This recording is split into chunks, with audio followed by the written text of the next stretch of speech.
dia a todos. Felipe Moreira aqui, psicólogo e hipnoterapeuta.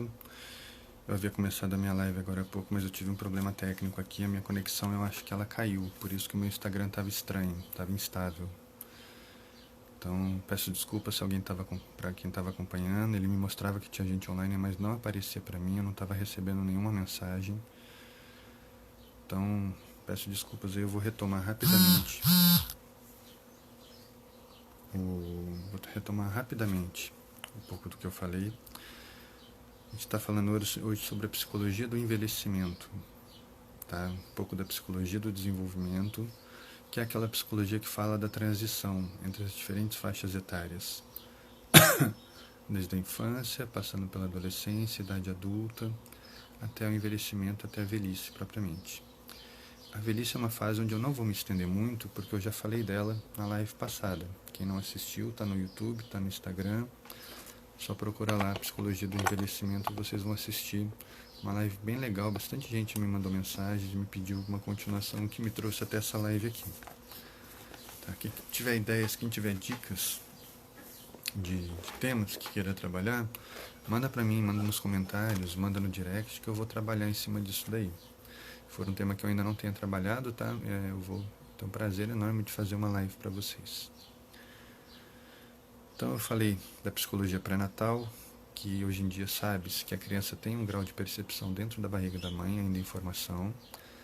Ela é afetada pelas reações emocionais da mãe, traumas, nervoso, ansiedade, o coração da mãe bate mais rápido, a criança ela sente essa vibração, ela sente essa agitação, aprende e absorve essa inquietação.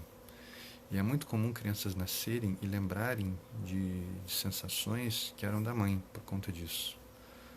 Lembrando que a criança se alimenta pelo cordão umbilical, então ela aprende com a mãe através da transmissão de neurotransmissores, cortisol, toda essa questão de estresse, que eu já falei em outros momentos, está presente na corrente sanguínea, está presente no organismo e vai passar para a criança. Por isso que a mãe gestante que passa um nervoso, é muito comum a criança aprender com esse nervoso e muitas vezes ela nasce até com um trauma. Se for uma reação traumática, se for uma coisa muito séria com a mãe, a criança pode nascer com aquele mesmo trauma.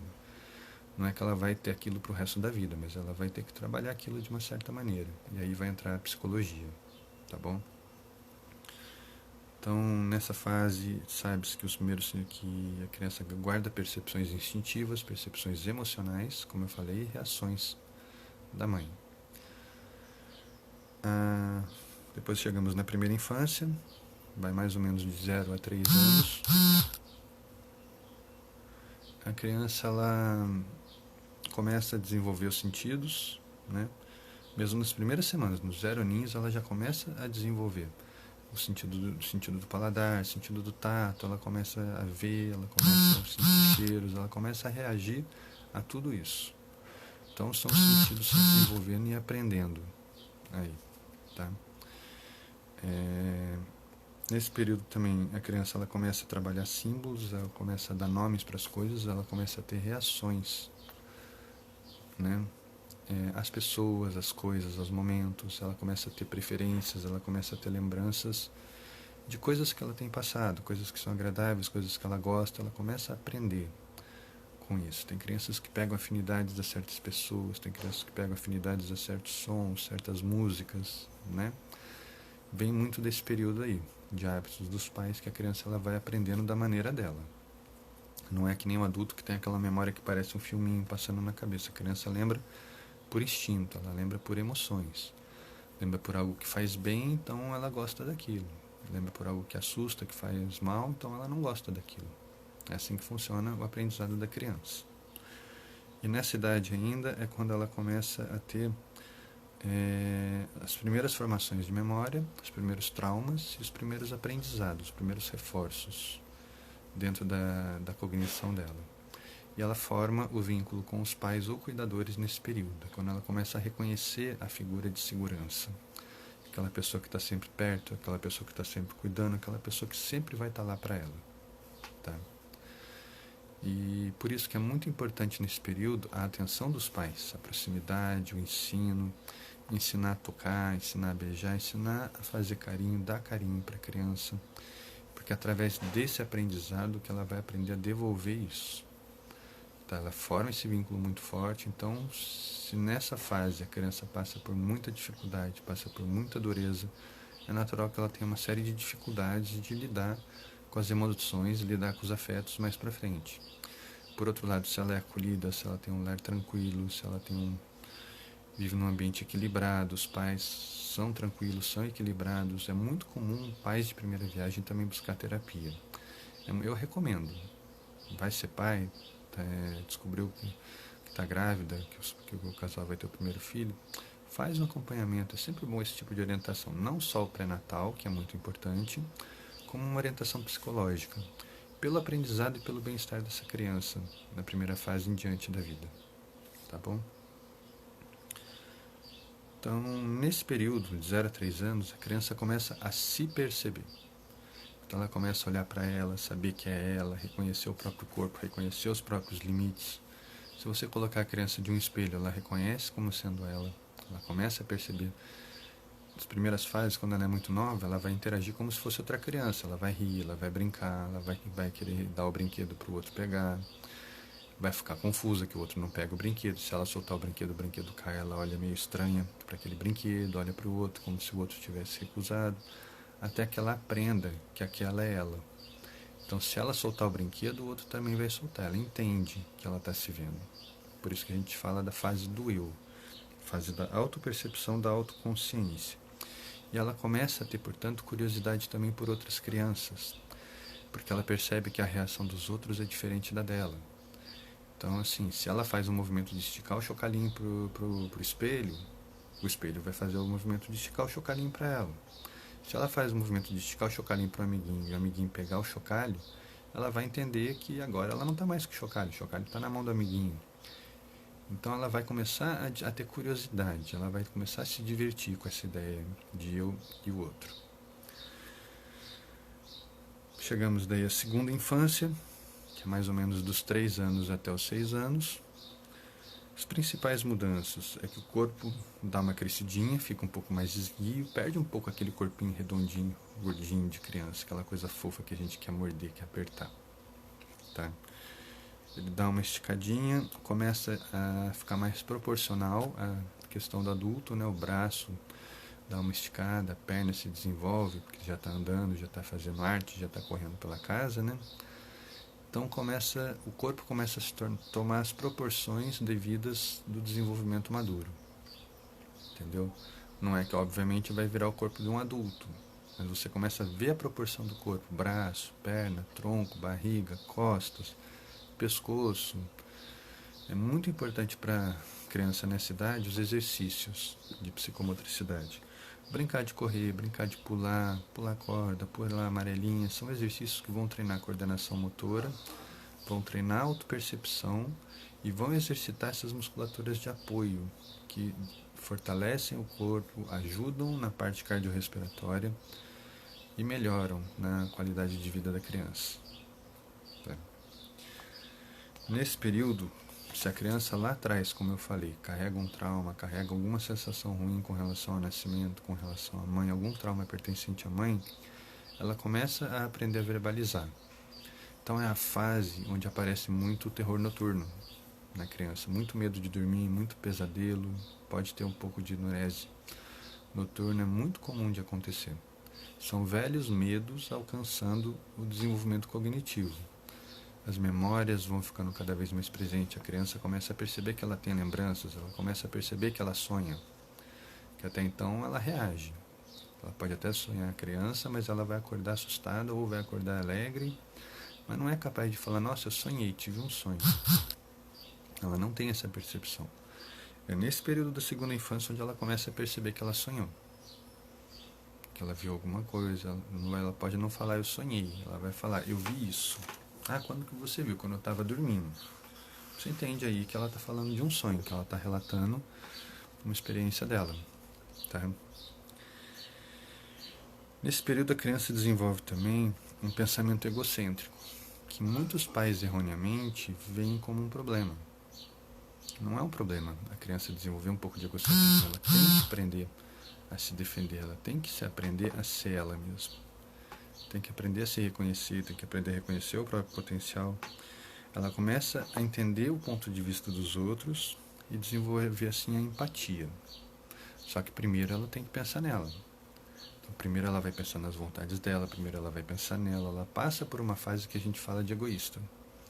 De só pensar nela, de só se preocupar com ela, não querer saber do resto, porque na verdade ela não entende que a vontade dela não é a vontade do outro.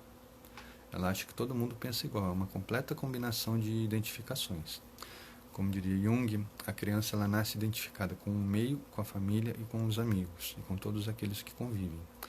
Ela não percebe que existem diferenças de opiniões, que existem diferenças de afetos, que existem diferenças de pensamentos. E conforme ela vai crescendo, ela vai tendo essa percepção. E é nesse período da segunda infância, onde isso começa a acontecer. Ela entende que o que ela quer não é o que o outro quer, que o que ela pensa não é o que o outro pensa. E ela começa a entender, e se os pais estiverem ali por perto, se o cuidador estiver atento e ajudar a criança a lidar com esses conflitos de forma saudável, ela vai desenvolver uma empatia muito positiva. Ela vai aprender a entender, a escutar o ponto de vista do outro, vai aprender a mediar conflitos, vai aprender a resolver os próprios conflitos internos, sem recorrer a brigas, sem recorrer a birras, sem recorrer a desentendimentos, a provocações, porque a criança ela reage, ela é muito reativa. Nesse período ela começa a se tornar mais ativa. É muito comum a criança nessa idade ser muito carinhosa. Entendeu? Ela vê que um adulto não está triste, ela quer saber por que aquele adulto não está triste. A mãe está inquieta, mãe, você está bem? O que está acontecendo? Vê o pai aquado, pai, você não tá bem? Vamos brincar? Porque no mundinho da criança a brincadeira resolve tudo. Então ela vai levar o ponto de vista dela para ajudar aquelas pessoas que ela mais gosta, aquelas pessoas que ela mais se preocupa, perdão, com que ela tem mais afinidade. Então ela vai transmitir o conhecimento dela, né, na forma de se aproximar e ajudar os outros. É a empatia em curso, é a empatia da criança sendo desenvolvida. Isso tem que ser estimulado. A escolarização ajuda muito nessa questão.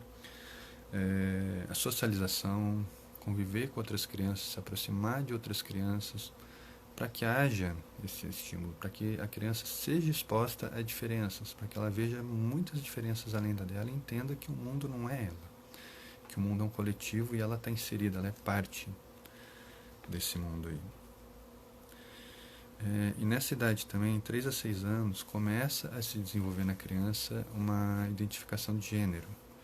Não é que a criança começa, só deixando claro, tá? Não é que a criança desenvolve afinidade e maturidade sexual, não é isso. Mas ela começa a entender o que é coisa de menino, o que é coisa de menina. Isso nas escolas fica muito comum. Você vê os meninos brincando entre si, as meninas brincando entre si. E no começo tem um pouco de estranheza, quando uma menina vai brincar no meio dos brinquedos dos meninos ou quando um menino está no meio das meninas. Eles mesmos acham estranhos porque é um diferente, é uma coisa que não condiz com aquilo que eles estão habituados, com aquele ponto de vista. E é ali que eles vão começar a entender e trabalhar essa diferença. Entendeu? Aí, novamente, os pais são muito importantes, a participação da família nessa fase de entendimento é muito importante. Tá? Para que a criança não cresça com traumas, para que ela não cresça com preconceitos de pode, não pode, de menina só brinca com menina, menino só brinca com menino, menino não pode brincar com brinquedo de menina, menina não pode brincar com brinquedo de menino. Entendeu? Então a gente tem que observar nessa fase esse desenvolvimento, esse amadurecimento aí por parte da criança. Chegamos aí então à terceira infância, que vai dos 6 aos 11 anos de idade. Mais ou menos, essa faixa etária, tá? Aquele pensamento egocêntrico que ela tinha começa a diminuir, ela começa a dar mais valor ao pensamento dos outros, ela começa a ser mais cuidadosa, começa a estar mais aberta. Entendeu? Ela começa a estar mais aberta, ela começa a aceitar mais, interagir, ela entende que ela tem que para ela poder interagir, ela tem que abrir mão de alguma coisa. Então ela vai se aproximando cada vez mais das brincadeiras, vai se aproximando cada vez mais dos grupinhos, das outras crianças, vai se abrindo. Nessa fase é que forma aquelas amizades que duram para a vida inteira. É quando essas afinidades vão se aproximando. Tá? Nesse período a escolarização já está mais acentuada, a criança já está numa fase escolar de alfabetização, já aprendeu a ler, já aprendeu a escrever, já está se desenvolvendo. Então a socialização ajuda muito. E nesse período também vão surgir as necessidades especiais em termos de aprendizado, ou as dificuldades que vão requerer mais atenção, ou as habilidades excepcionais que também requerem atenção. É muito comum numa escola, às vezes, por despreparo do professor, um aluno ter muita facilidade de aprendizado, então o aluno deixa aquele aluno de lado, o professor deixa aquele aluno de lado, porque, ele tem facilidade, então eu não preciso me preocupar. Pelo contrário, ele tem que estar atento se aquela facilidade não é muito grande, porque daí você pode acabar tendo o quê? O efeito contrário. Já que a criança aprende rápido, ela fica preguiçosa. Ela não precisa se dedicar, então ela vai fazer bagunça, ela vai aprontar, porque afinal, se ela sentar e fizer aquela tarefa, em 10 minutos ela termina uma coisa que os outros levam 1 hora para fazer. Então, assim, isso requer atenção, isso requer cuidado, isso requer uma habilidade natural, perdão, uma avaliação natural por parte do professor, por parte da escola, se aquela criança está num ano adequado, se é interessante para aquela criança ir em 1 ano à frente. Toda uma questão de estudos psicopedagógicos aí que devem ser feitos pelo cuidado daquela criança, tá? Deixar ela em defasagem é menosprezar esse potencial. Isso é nocivo, como eu falei, pode alimentar a preguiça, pode alimentar a indisciplina, porque a criança não vê interesse naquilo. Se ela faz com facilidade, ela não precisa ficar se dedicando. Então você pode ter uma criança que começa a debochar das outras. Isso é muito fácil, como é que você não sabe fazer, você é burro? Começa aquelas implicâncias e o famoso bullying, que a gente tanto ouve falar nas escolas, surge por coisas inocentes. Só que se isso não é ensinado, isso vai continuando, até se tornar um grande problema na vida da criança. Tá bom? Então nós temos aí a terceira infância, e o conceito de si mesmo, o autoconceito, fica mais complexo. A criança começa a pensar muito na autoestima. Ela começa a se valorizar ou se desvalorizar conforme as questões familiares, conforme as dificuldades ou facilidades que ela tiver. Então é aquela fase que a criança ou ela gosta muito de si, ou ela se acha burra, ou ela se acha feia, ou ela se acha gorda. Depende de como ela está lidando, de como foi o desenvolvimento dela, como está sendo o desenvolvimento dela. Então tudo isso são fases que a gente vai observando através da psicologia, através da observação. Tá? Eu não falo só em termos profissionais não, os pais também vão observar em casa essas mudanças, é só ficar bem atentos. Chegamos a uma fase bastante polêmica e de muito interesse de muitos profissionais, que é a adolescência. A adolescência, classicamente, ela vai mais ou menos dos 11 anos, quando termina a terceira infância, e vai até os 19 anos. Às vezes um pouco mais, às vezes um pouco menos. Aos 19 por uma questão de definição. Tem países onde eles consideram adolescente até atingir a maioridade. Nos Estados Unidos a maioridade é aos 21, então até aos 20 é que a pessoa ainda é considerada adolescente. No Brasil a maioridade é aos 18, então até aos 17 é considerado adolescente, depois disso é adulto. Então assim, não existe um limite claro de chegou nessa idade, não é mais adolescente, é adulto. Vai muito da cultura, vai muito do pensamento, vai muito de crenças de cada um, e vai muito do desenvolvimento também. É uma fase de transição do pensamento da infância, da criança, para as responsabilidades do adulto. Não é mais criança, mas ainda não é adulto. Ele está ali no meio termo, aprendendo os valores da vida, aprendendo os valores que ele vai carregar para o resto da vida. É interessante que muitas culturas não possuem adolescência. Não existe esse período de transição. É da criança para o adulto. E aí você tem aqueles famosos ritos de passagem que a gente ouve falar, é muito comum em culturas tribais, entendeu? Entre os judeus tem o Bar Mitzvah, onde o menino adquire a maioridade e passa a ter outras responsabilidades dentro da cultura deles, né? Vai lidar mais com a religião, vai se aproximar mais de uma série de obrigações aí já próximas do adulto. Algumas culturas tribais africanas, por exemplo, a criança com 11, 12 anos de idade, ela tem que ir sozinha para o mato, ela tem que caçar sem ajuda, tem que sobreviver, tem que fazer uma série de provas aí de sobrevivência, de força, de resistência, de capacidade, para provar que ela é um adulto. E é uma questão de sobrevivência, uma questão cultural. Não dá para você olhar de fora e falar, nossa, isso é uma crueldade com a criança. É a cultura deles. e a gente tem que respeitar. Uma cultura muitas vezes milenar. Então, assim, Jung falava muito que toda sociedade tem o seu rito de passagem, né? Nós mesmos, brasileiros, nós temos a famosa festa de debutante, festa de 15 anos, que nada mais é do que um período de transição. Nossa, já não é mais criança, já está no auge da adolescência, daqui a pouco vai virar adulto, né? Nas meninas, quando que a gente considera o começo da adolescência? Na primeira menstruação. Tá? Hoje em dia, devido ao estilo de vida que a gente leva, devido ao estresse, devido ao desgaste, devido a uma má alimentação, cada vez mais cedo as meninas estão adolescendo. A primeira menstruação está vindo cada vez mais cedo. Eu tenho relatos de crianças que estão estão tendo a primeira menstruação com 9, 10 anos de idade. Isso assusta um pouco, mas é uma realidade. Então, se for pensar em termos culturais, a gente pode dizer que essas meninas já não são mais crianças e já estão entrando na adolescência. Cada vez mais cedo, mas sim, está acontecendo. Tá? Como vocês podem ver, foge um pouco aquela regra dos 11 anos, dos 11 anos 19. Então, depende da cultura. Depende muito de cada um. Tá? Muitas vezes a principal característica da adolescência é a maturidade reprodutiva, onde a pessoa passa a poder ter filhos, passa a ter desejos sexuais, portanto ela já não tem mais aqueles interesses de criança. O pensamento muda, você não está mais preocupado em brincar de bola, você está preocupado em se aproximar das meninas, está preocupado em ir para as festinhas, está preocupado em fazer as coisas que os meninos grandes fazem. E a menina é a mesma coisa, ela não está mais preocupada com boneca, ela não está tão interessada nisso, ela está interessada em ficar perto dos meninos, em andar de mão dada, em olhar no olho e ter aquele brilho de princesa. Então, assim, o ponto de vista vai mudando, os interesses vão mudando, o gosto pelas coisas vai mudando. Tá? O desejo sexual devido à interação hormonal aumenta naturalmente, não quer dizer que as crianças se tornem libidinosas, mas é muito comum de você ter uma exacerbação nesse período, tá? Porque a criança nunca teve essa interação. De repente aquilo vem com uma força que ela não tem maturidade para lidar. Ou ela vai ceder aquilo, ou ela vai ter um bom acompanhamento de pais, de professores, de cuidadores, né? De irmãos, de amigos, que vão falar, ó, calma, não é assim. Puxa o freio aí, vamos mais devagar. Tá?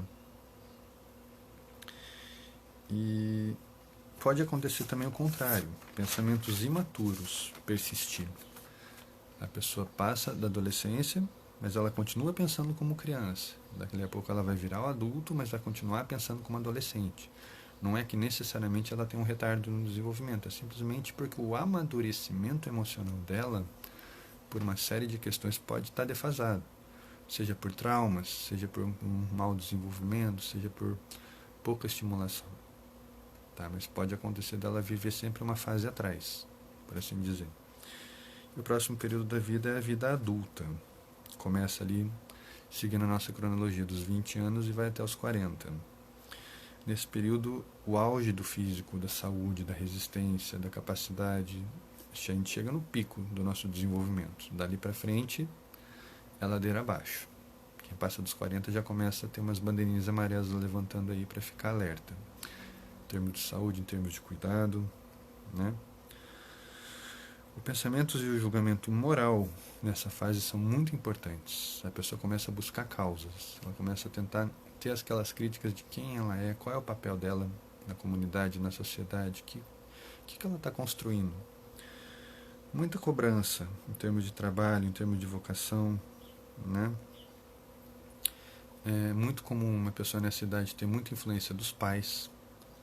A vontade dos pais, o pensamento dos pais, a fala dos pais influenciar muito na forma de ser do jovem adulto. Que ele pode ser que por uma série de desenvolvimentos que não aconteceram no tempo devido, ele ainda está muito identificado com a visão dos pais. E é só nesse período que ele vai começar a enfrentar mercado de trabalho, escolhas próprias, que ele vai se desvencilhar disso e finalmente, como o Jung coloca, ele vai fazer o último rito de passagem, que é deixar de vez a criança para trás, deixar de vez aquela identificação com os ideais parentais para buscar os próprios ideais, a própria identidade. Então é uma fase muito importante no amadurecimento da pessoa. Muitas indecisões importantes são tomadas, né? A maioria das pessoas casa e tem filhos. É um período onde existe uma cobrança social muito grande. Você já está com 20 anos e nunca namorou. Já está chegando nos 30 e não tem um emprego bom, não tem uma casa, não tem um carro bom. Então são cobranças aí sociais. A pessoa já tem as cobranças dela, pela própria autoestima. Junta com o social, você tem pessoas com baixa autoestima, pessoas que acham que não merecem aquilo que tem, que não tem condições, que não tem competência. As pessoas vão se anulando, vão se rebaixando, vão se rebaixando. Se alguém que sofreu bullying na vida, aquilo pode voltar à tona, na forma de traumas, na forma de pesadelos. Então, novamente, a psicologia está aí como um recurso para você buscar ajuda, para você fazer essas ligações, ressignificar esses medos, esses traumas e dar uma continuidade saudável e equilibrada para a sua vida dentro dos seus interesses, dentro do seu potencial e da sua vocação. Tá?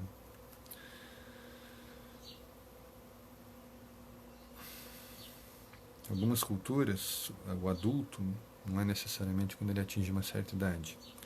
Ele se torna adulto quando ele começa a ter o primeiro trabalho dele, quando ele ganha lá o primeiro dinheirinho dele. Então, adulto em termos. A gente sabe que tem crianças que trabalham, ganham dinheirinho, levam para casa para ajudar os pais. Em algumas culturas isso é um rito de passagem para a vida adulta. Isso é uma marca da vida adulta. Está trabalhando, está se sustentando, então ele não é mais criança, ele não depende mais dos pais. Pronto, já deu um passo à frente. Lembrando que são culturas que não têm adolescência. Então a criança, de repente, passa por esse rito e se torna um adulto.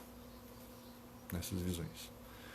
É o primeiro trabalho, em outras é quando ela começa a estudar pelo futuro, começa a entrar numa faculdade, está construindo o próprio futuro, a própria profissão, a identidade profissional. Ela já deu um passo à frente ali. Então é um outro rito de passagem. E o mais comum, o mais conhecido de todos é a constituição de uma família. Vai ter um filho, vai se casar, engravidou, vai mudar, vai formar um novo núcleo familiar. Não é mais criança, já entrou na fase adulta. Tem 14 anos de idade e está grávida. É uma cultura. Não é mais criança, agora tem uma nova responsabilidade, tem outras escolhas agora pesando. Tem outras prioridades, tem uma vidinha ali que vai depender daquela pessoa. Então a cabeça vai mudar, o pensamento vai mudar. E as pessoas usam muito o termo perdeu a infância. Não. Isso é um erro, isso é uma maldade que você faz com a pessoa. Não perdeu. Ela vai viver de uma forma diferente. Ela vai viver em função de outras escolhas. Ela vai ter outros interesses. Mas ela vai ter a infância dela. Ela vai ter o pensamento dela. Tá? Então a gente não pode julgar a pessoa nessa fase. A gente tem que amparar. A gente tem que ajudar. Tá? Depois da vida adulta, a gente tem a meia-idade. Eu vou passar um pouco mais rápido por essa aqui, porque foi o tema da live passada. Então, vocês vão lembrar das coisas que eu vou falar aqui. Mudanças significativas na condição física, a saúde começa a decair, o vigor começa a já não ser mais o mesmo. A gente começa a perceber que o limite nosso está diminuindo. Antes eu corria 10 km, agora eu consigo correr 8, agora eu consigo correr 6. Então, já estou cansando mais rápido, o meu corpo já não está mais tendo aquele pique, aquele potencial. Tá? As mulheres, elas começam a entrar na menopausa, começam a dar sinais de amadurecimento tardio, né? Então vai mudando o clima. É natural que nesse período, para as mulheres, o desejo comece a diminuir um pouco, né? Pode acontecer de vir uma depressão. A mulher que sempre foi muito ativa, de repente começa a entrar na menopausa, o desejo começa a diminuir, ela perde um pouco daquele interesse, ela perde um pouco daquela identidade que ela tinha. Então ela começa a passar por um processozinho de depressão. Novamente o psicólogo está lá para dar um amparo, para ajudar a passar por isso, a entender o que está acontecendo, entender que não é a vida que está acabando. É uma mudança como tantas outras que já aconteceram. Tá? A capacidade mental atinge o pico. Conforme o corpo está decaindo, em termos de pique, em termos de desenvolvimento de saúde, o mental continua em evolução. As linhas se cruzam aqui. Então é uma fase de muita produtividade, muita criatividade, muitos estudos, e é nessa fase que a gente tem o auge, por exemplo, de carreira e sucesso financeiro, que são as grandes cobranças sociais que a gente mais tem hoje em dia. Tá? Para outros, por outro lado, se a pessoa não conseguiu se engajar no emprego, não conseguiu fazer uma faculdade, não adquiriu um emprego que pague aquilo que ela julga digno, que ela não conseguiu construir um patrimônio, a pessoa tem um processo reverso. Ela não vive aquele sucesso, ela vive um insucesso, ela vive a frustração de não ter conseguido. Mas nunca é tarde para começar. Então, nesse período, é muito comum também pessoas começarem uma nova faculdade, uma nova linha de estudos, uma nova carreira, uma mudança. A pessoa pede demissão do emprego anterior para começar num outro emprego completamente novo, porque o amadurecimento dela já está diferente. Ela vai dar outra atenção, vai ter outras visões, pode ser valorizada por essa questão. E vai se valorizar dentro daquele emprego, vai construir muito mais, vai produzir muito mais. O processo criativo está em auge. Então a pessoa vai usar isso a favor dela. Tá? Por outro lado, também tem a questão da dupla responsabilidade, que é quando você começa a ter o cuidado com os filhos e o cuidado com os pais. Porque se a pessoa está nos 40, 60 anos, os pais já estão ficando idosos. Então precisam de cuidados, precisam de atenção, e a pessoa passa a ter não mais a responsabilidade só com os filhos, até porque os filhos já vão estar grandes. Mas os pais estão ficando idosos, estão precisando de atenção. Você tem uma transição entre o cuidado que você tinha para os filhos, vai passar a ter com os pais, com os cuidadores, com os familiares mais antigos. Por isso que a gente fala que é uma dupla responsabilidade. Você não para de se preocupar com o filho, mas você passa a ter que se preocupar um pouco mais com os pais. E para muitos é uma fase de estranheza, porque você vai ter que cuidar de alguém que sempre cuidou de você. Você vai ter que estar mais perto ali, se preocupando com alguém que sempre se preocupou com você. Entendeu? Então é uma fase de mudança de prioridades. Tem gente que nunca se preparou para ela. Tem gente que nunca teve esse susto. Entendeu? Minha mãe precisa de mim, meu pai precisa de mim, meu avô precisa de mim, não tem mais quem cuide. Então eu sou mais um familiar entrando naquele revezamento, naquele eixo ali de atenção, de passar de tempos em tempos, de ver se está tudo bem, de ligar para saber como é que está, né? Às vezes só isso é o bastante para aquela pessoa se levantar, melhorar, e às vezes o contrário. Às vezes para ele é um sinal de que está ficando velho, a família não tem mais interesse, pode entrar num processo de depressão. Então a presença familiar nessa hora é muito importante para os dois lados, tanto para aquele que está na fase, está na meia idade, tendo esse cuidado, essa responsabilidade, essa nova responsabilidade de cuidar dos pais, como para os próprios pais, né? E se ver valorizado, se ver cuidado, se ver amparados e ver que a família não deixou de lado. Então a gente tem que abrir os olhos e olhar para a nossa família. Quem são nossos familiares? Quem são as pessoas que precisam da gente, que estão ali na nossa dependência? E o foco vai mudar também, né? Nesse período também, os filhos saem de casa, casam, vão ter as próprias famílias, os pais ficam sozinhos. Quem nunca ouviu falar da famosa síndrome do ninho vazio? É muito comum pais que viveram para os filhos, principalmente mães, embora aconteça também com os pais, é mais comum de acontecer nas mulheres donas de casa, que viveram pelo cuidado com a casa, viveram pelo cuidado com os filhos, cuidado do marido, e de repente os filhos saem de casa. O que acontece com a identidade dessa pessoa? Ela vai ter que mudar. Ela vai ter que adquirir novos interesses, ela vai ter que desenvolver novas formas de pensar, novas formas de se comportar, de agir, buscar novos prazeres, novos lazeres, por assim dizer. Então é muito comum as pessoas nessa idade, os filhos saem de casa, a pessoa vai sassaricar, vai passear, vai para festas, se reúne com amigos e faz tudo para não voltar para casa. Fica muito tempo afastada, porque ficar em casa é dolorido para ela. Lidar com a sensação de vazio, lidar com o fato dos filhos não estarem mais lá, entendeu? Para muitos é aquele baque, nossa, meus filhos não precisam mais de mim, eu estou velho. Dá um choque, dá um impacto no peito. Experimenta falar essa frase para você ver, meu filho não precisa mais de mim, eu estou ficando velho. Dói um pouquinho, não dói? Então isso é o síndrome do ninho vazio, é você olhar para casa que sempre teve barulho, sempre teve gente, agora não tem mais ninguém. Só você e o seu marido, só você e sua esposa. Então por isso que a gente chama de síndrome do ninho vazio. Então é uma fase de repensar os interesses, a identidade, os prazeres, os gostos que você vai ter aí para o resto da vida, né? E é muito comum nessa fase, os filhos saem de casa, o que os pais fazem? Adotam um cachorro. Enche a casa de cachorro. É uma forma de compensação. Os filhos saíram, mas agora eu tenho alguém que se preocupa comigo, alguém que vai precisar de mim. Então a pessoa transfere para os animais, adota cachorro, adota gato, passarinho, periquito, calopsita, enfim, ela transfere o interesse dela. Tá?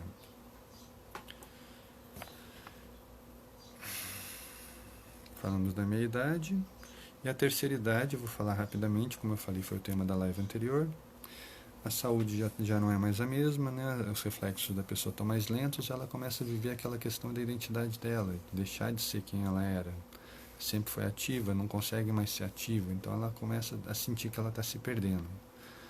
No relato que eu tive de um idoso que eu atendi uma vez, ele sentia que o mundo dele estava se desmanchando. É mais ou menos isso que acontece, quando a pessoa constrói a identidade em cima de um lado da vida e esse lado começa a deteriorar, a pessoa perde a referência dela.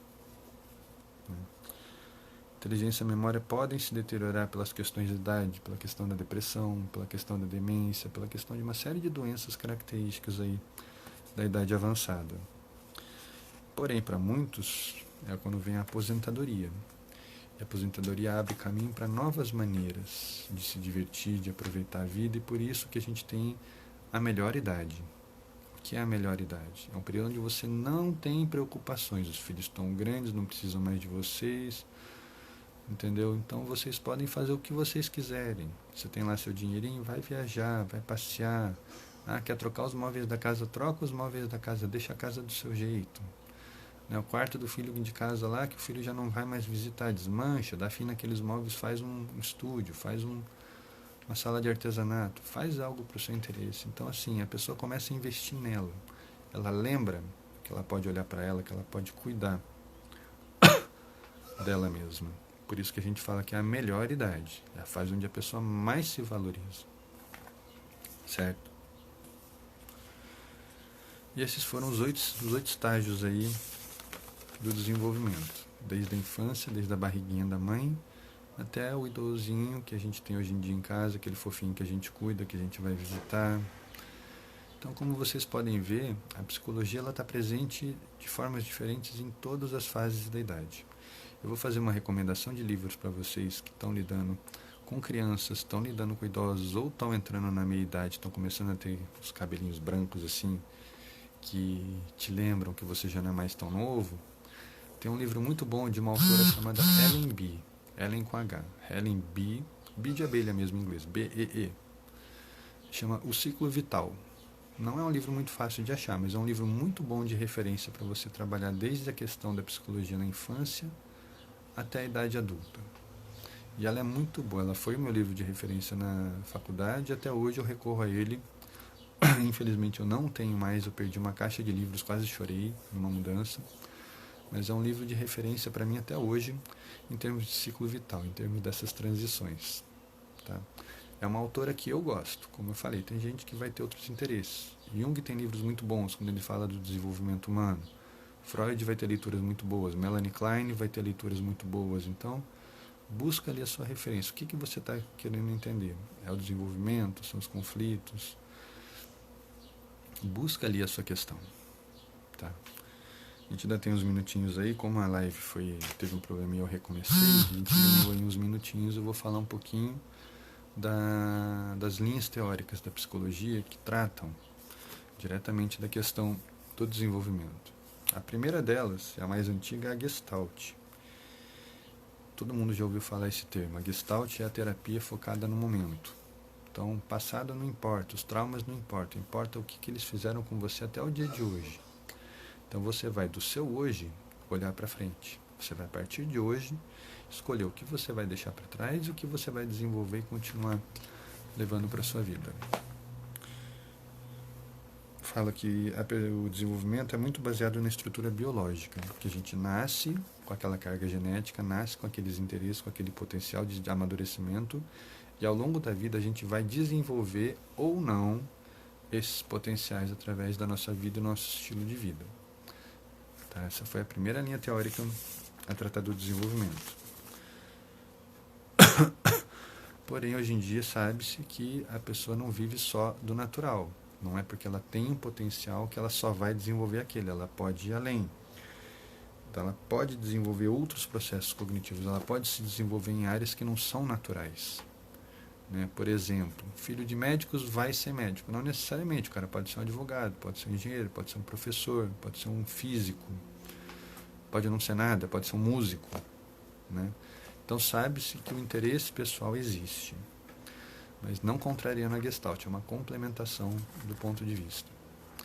Depois da Gestalt nós tivemos a psicanálise com Freud, que a vida é desenvolvida em uma série de etapas, né? E a criança ela tem que satisfazer uma série de necessidades em cada um desses estágios.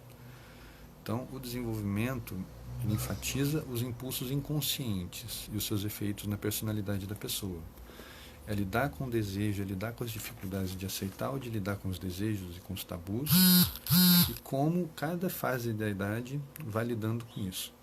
Porém, uma das grandes críticas à linha da psicanálise é que todas elas dão uma certa importância à questão da sexualidade. Então, é uma leitura bem superficial isso que eu estou fazendo, tá bom? Mas, por exemplo, a criança vai ter uma série de tabus, uma série de dificuldades focadas nos desejos, nos ímpetos, nos traumas. O adolescente vai lidar com os desejos sexuais próprios. O adulto vai lidar com as novas dificuldades em termos de relacionamento. E o idoso vai acabar lidando com a falta de desejo. Mas você percebe que a sexualidade, de uma forma ou de outra, sempre está presente nessas idades.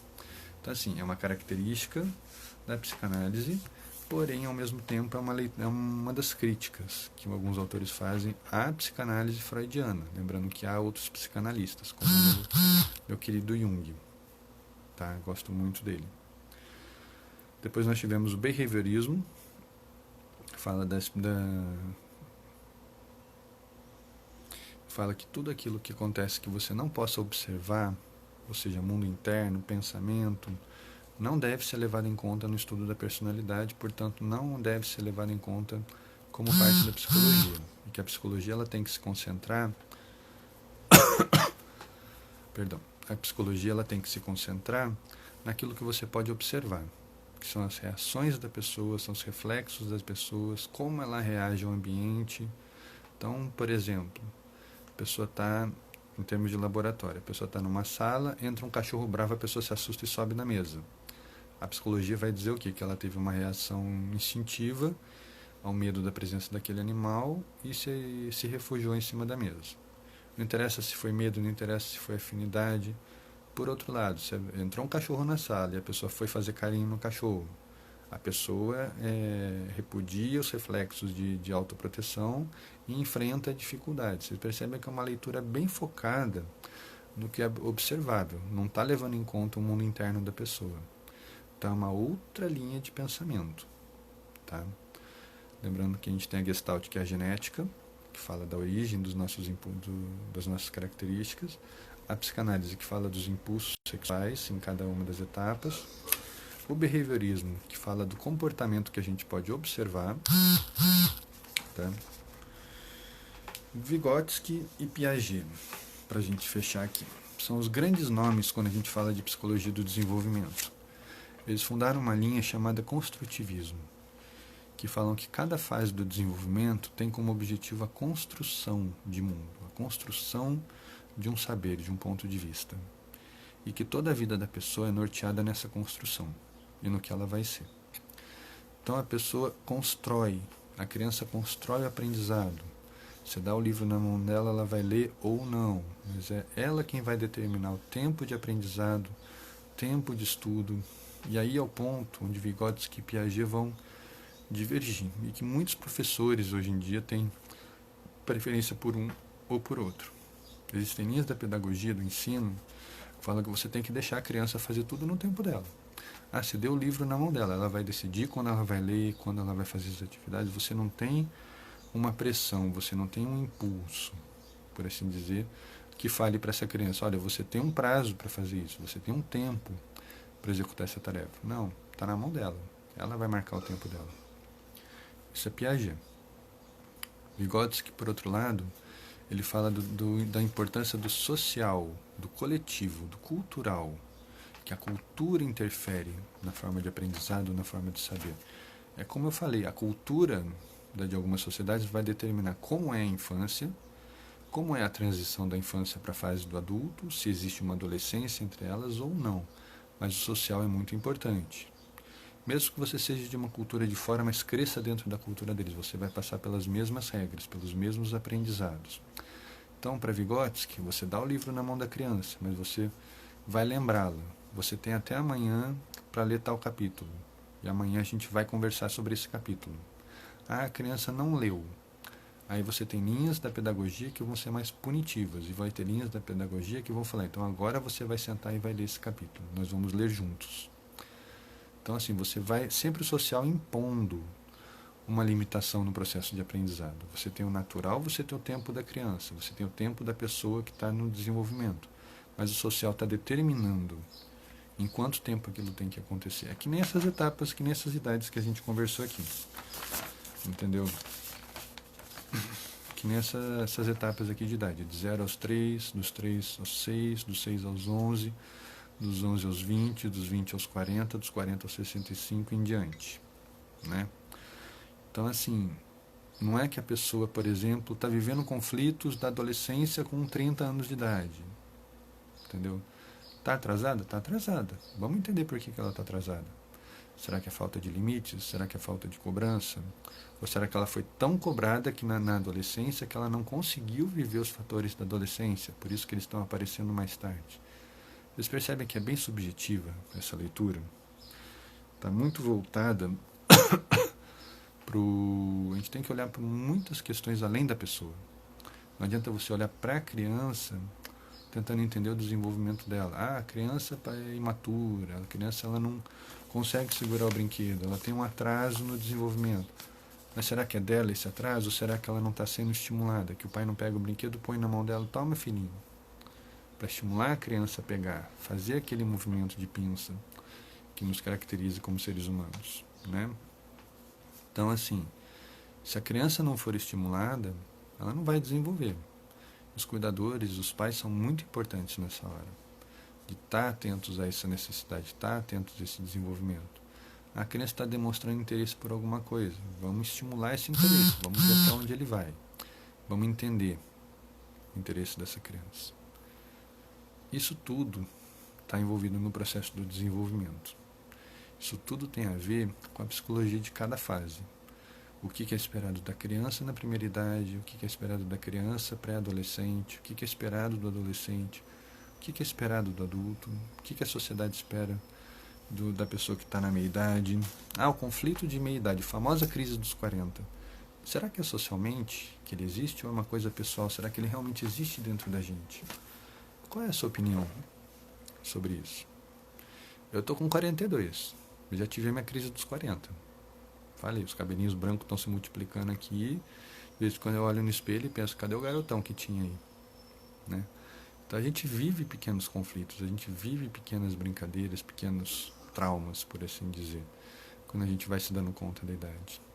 A gente lembra, passa um filme na cabeça, a gente lembra lá de trás da infância, de como a gente chegou até aqui, passou pela adolescência, como foi o começo da vida adulta, todas as coisas que deram certo, as coisas que ainda não deram certo, né? A gente vai vivendo tudo isso. Então a psicologia do envelhecimento é essa psicologia. É essa psicologia que fala de cada etapa, de cada transição e de como ela acontece de uma forma saudável ou de uma forma forçada, através das culturas, através das sociedades. Mas ela vai acontecer. Você pegar uma criança e jogar no meio do mato, 6 anos de idade, vamos pegar um pouquinho mais velho. Ela vai aprender a sobreviver, ela vai aprender a se alimentar, ela vai aprender a interagir com os animais, ela vai saber buscar um rio, se esconder, buscar um abrigo, ela vai desenvolver ferramentas e mecanismos próprios. Isso está no instinto de preservação, no nosso cérebro mais antigo, o cérebro da autopreservação, o cérebro reptiliano. Então, você não precisa de um estímulo para que o desenvolvimento mínimo natural aconteça. Mas você precisa de um estímulo social que te alinhe para que o desenvolvimento pleno da psicologia, do cognitivo e do emocional possa acontecer. E aí que a psicologia vai entrar para ajudar os pais, para ajudar os professores, para ajudar os jovens a passar por cada uma dessas etapas. Lembrando que a escolha profissional é um dos ritos de passagem da juventude para a fase adulta, a orientação vocacional é uma das ferramentas que a psicologia usa para ajudar a pessoa a reunir todos os interesses dela numa linha de pensamento e olhar para frente e pensar, essa profissão está de acordo com aquilo que eu gosto, com aquilo que eu faço, com aquilo que eu tenho interesse. Então é esse o caminho que eu vou seguir. É uma linha muito linda, é um trabalho muito bonito você pegar as fases da vida e ajudar as pessoas. Então, conversem com a família, conversem com as crianças, escutem o mundo das crianças. Conversem com o idoso, escutem o mundo do idoso. E aprendam as regras que cada um vive, a sua própria realidade. E nas diferenças a gente vai entender como cada um pensa e como a gente pode dar o nosso melhor, como a gente pode fazer o nosso melhor, enquanto pai, enquanto filho, enquanto neto, enquanto criança, enquanto adulto, enquanto idoso, enquanto terapeuta, enquanto psicólogo. Lembra que o olhar que você tem é muito importante, o seu ponto de vista também é importante para a pessoa. Você não é só um rosto na multidão, você é uma parte do mundo daquela pessoa e você, terapeuta, você se torna uma parte da história daquela pessoa. Então isso envolve responsabilidade e envolve muito interesse. Então tenha interesse pela pessoa que você está cuidando. Estou atendendo criança. Sei lidar com crianças? Estou preparado para isso? Estou atendendo um idoso em depressão. Qual é o principal fator da depressão no idoso? É o medo da morte. Estou pronto para lidar com isso? Eu estou resolvido com isso? Eu tenho algum trauma com relação a isso? Então eu tenho que olhar para mim, cuidador, terapeuta, psicólogo também. E esse olhar é muito importante. Então eu deixo para vocês esse pensamento. Quando forem olhar para os outros, quando forem olhar para o mundo, comece olhando para o ponto de vista de vocês, porque vocês já foram crianças. Então entendam lembrem como vocês foram, para te ajudar a entender aquela criança. Vocês que já foram adolescentes, lembrem como era um adolescente de vocês, para te ajudar a entender aquele adolescente que você está lidando hoje. Seja o seu paciente, seja o seu filho, seja o seu irmão, seja quem for. Você tem um referencial. Use a seu favor. Aprenda com você, aprenda com quem você tem de melhor, que é a sua própria experiência. Se você acha que ela não foi muito boa, se você acha que ficaram traumas, busque ajuda. Busque um psicólogo, busque um terapeuta para te ajudar a solucionar esses problemas e poder fazer uma transição melhor na próxima etapa, no próximo estágio. E ajudar as pessoas que estão vindo atrás de você. Gente, daqui a pouquinho o Instagram vai entrar no reloginho. Hoje eu estendi um pouquinho porque a gente teve aquele corte nos 15 primeiros minutos. Não sei o que aconteceu com o Instagram. Queria que vocês que assistissem essa live depois deixassem os comentários de vocês, se está tudo certo, se o áudio está bom, se a conexão acompanhou, se teve algum corte, porque ele me mostra a gente online, mas não me mostra aqui embaixo aparecendo. Então, não sei o que está acontecendo com o Instagram hoje. Ele está meio temperamental, está meio infantil. Acho que ele entrou no clima da live. Gente, quem tiver sugestões de tema, manda para mim nos comentários, manda para mim no direct. Quem tiver dúvidas, questões que queira trabalhar referentes aos temas que eu abordei aqui, pode mandar tanto nas mensagens, pode mandar no direct que eu vou responder todo mundo. Depois eu vou entrar de novo na live e ver se teve alguma mensagem que não apareceu para mim aqui, tá bom?